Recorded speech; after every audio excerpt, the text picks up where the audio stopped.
আজি ওদালগুৰিৰ বাবে এটা অতি আনন্দৰ দিন।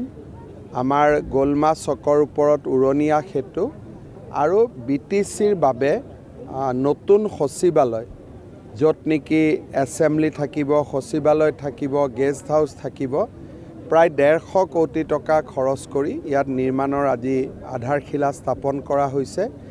মই দুইটা উন্নয়নমূলক কামৰ বাবে ওদালগুৰিৰ ৰাইজক অভিনন্দন জনাইছোঁ।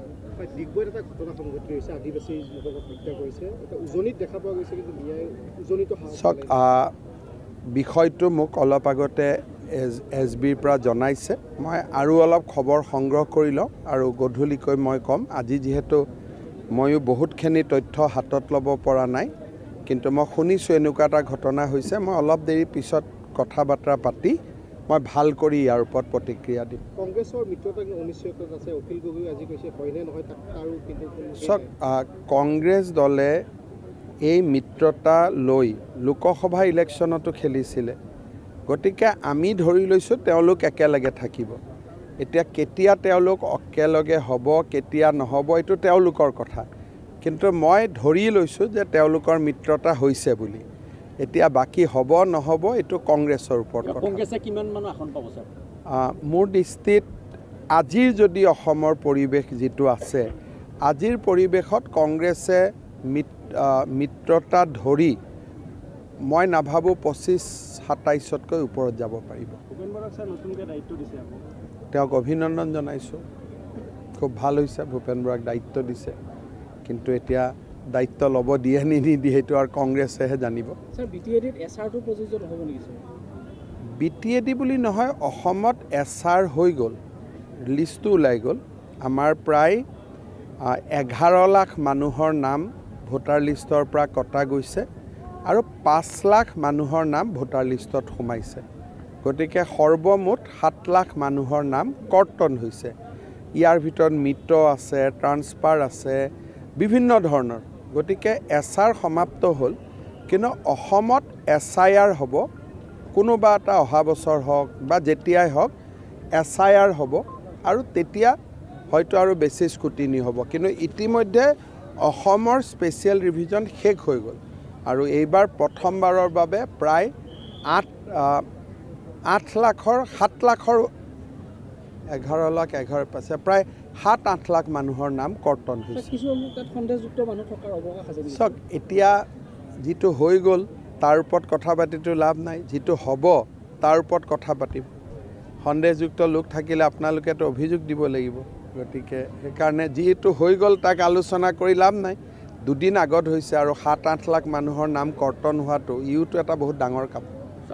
11 লাখৰ নাম কাটিছে, 5 লাখ সোমাইছে। টোটেল 6 লাখ ভোটাৰ লিষ্টত সংখ্যা কমি গৈছে। আগে পিছে মোৰ যিটো ধাৰণা, 7 এপ্ৰিলত যোৱাবাৰ ইলেকশ্যন হৈছিলে। গতিকে অধিসূচনা ইলেকশ্যন কমিশ্যনে কেতিয়াবা 30 দিনৰ আগতো দিয়ে, কেতিয়াবা 35 দিনৰ আগতো দিয়ে আৰু 21 দিনৰ আগতো দিব পাৰে সংবিধান মতে। সেইকাৰণে 7 এপ্ৰিলতো ঘোষণা কৰিব পাৰে, 7 মাৰ্চতো কৰিব পাৰে, 2 মাৰ্চতো কৰিব পাৰে, 3 মাৰ্চতো কৰিব পাৰে। যোৱাবাৰ মোৰ যিমান দূৰ মনত আছে খুব সম্ভৱ 1 নে 2 মাৰ্চত কৰিছে। NDAৰ আসন কিমান মান হ'ব? ভাল, NDA ভাল হ'ব, খুব ভাল কৰিয়ে হ'ব গোটেইখিনি। অলপ আসনৰ বুজাবুজিখিনি আমাৰ ভিতৰত হৈ লওক, তেতিয়া মই এটা ধাৰণা এটা আপোনালোকক দিব পাৰিম। কিন্তু বৰ্তমানটো গোটেই অসমতে মানুহে সিদ্ধান্ত লৈছে যে এইখন চৰকাৰকে ঘূৰাই আনিব লাগে। চাওক, যেতিয়া সামাজিক জীৱনত মানুহে অসত্য কথাৰ আশ্ৰয় লয় তেতিয়া আপুনি ক'ত যাব? আদালততে যাব। গতিকে মই কংগ্ৰেছ দলক অনুৰোধ কৰিম যে মোৰ বিৰুদ্ধে আপোনালোকে মানুহক যে কৈ থাকে, লিষ্ট এখন দি আদালতত কৈ দিয়ক যে এইখিনি মোৰ ইলিগেল প্ৰপাৰ্টি আছে। লেঠা মৰি গ'ল। সদায় একেটা কথাকে কৈ থাকে। 2009 চনৰ পৰা কৈ আছে, আজিৰ পৰা নহয়। 2009 চনৰ পৰা আৰম্ভ কৰিছে যে মোৰ বোলে গাড়ী আছে, এতিয়া চবৰে গাড়ী হৈ গ'ল। যিখন গাড়ীৰ ওপৰত প্ৰথম অখিল গগৈয়ে মোক আক্ৰমণ কৰিছিল, এতিয়া অখিল গগৈ নিজেই তেনেকুৱা গাড়ীত উঠে। হ'ব স্যাৰ যেহেতু ড০হ আৰু ইউপিপিএলৰ মাজত আপোনালোকৰ ডিসপুট নিকটা আছে কিন্তু নিৰ্বাচনৰ সময়ত কিদৰে নিৰ্বাচনটো আপোনালোকে চলাই চাওক মই সদায় BTCৰ ইলেকশ্যনতো আপোনালোকক কৈছিলোঁ যে UPPL আৰু BPF দুইটাই আমাৰ বন্ধু দল, কোনো শত্ৰু নহয়, কিন্তু BTCৰ ৰাইজে যিটো সিদ্ধান্ত লয় তেনেকৈ আমি চলি থাকোঁ।